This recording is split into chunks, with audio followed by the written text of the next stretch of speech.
اعوذ باللہ من الشیطان الرجیم بسم اللہ الرحمن الرحیم نحمدہ ونصلی علی رسولہ الکریم۔ آج میں حج بیت اللہ کی تاکید اور فضیلت بیان کروں گی۔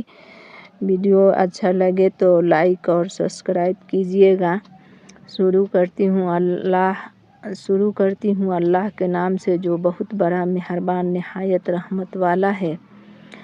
حق سبحانہ تعالی کا ارشاد ہے وَلِلَّهِ عَلَى النَّاسِ حِجُّ الْبَيْتِ مَنِ اسْتَطَاعَ إِلَيْهِ سَبِيلًا وَمَنْ كَفَرَ فَإِنَّ اللَّهَ غَنِيٌّ عَنِ الْعَالَمِينَ۔ اب میں ترجمہ پڑھوں گی تو غور سے سنیے گا۔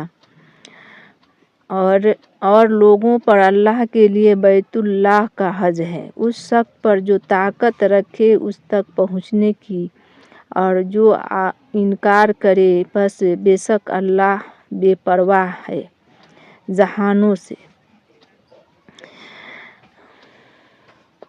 رسول اللہ صلی اللہ علیہ وسلم نے ارشاد فرمایا، جس شخص کے پاس زاد راہ اور سواری موجود ہو جو اس کو بیت اللہ تک پہنچا سکے اور پھر بھی حج نہ کرے تو چاہے یہودی ہو کر مرے یا نصارہ۔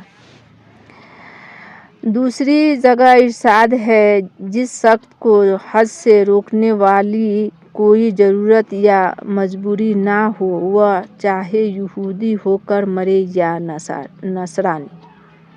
یعنی ایک مسلمان کے لیے اگر اس میں استطاعت ہو تو فرض حج کا ادا کرنا ضروری ہے۔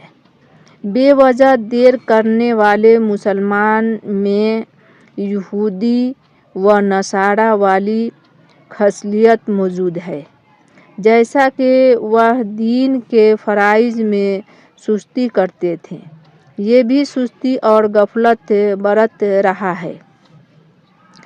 امیر المومنین حضرت عمر بن خطاب رضی اللہ تعالی عنہ ارشاد فرمایا، میرا دل چاہتا ہے کہ چند نوجوانوں کو بھیجوں تاکہ وہ ایسے لوگوں کو تحقیق کر کے جن پر حج فرض ہے اور پھر بھی حج ادا نہیں کرتے ان کے گھروں کو آگ لگا دے اور ان کو قتل کر دے۔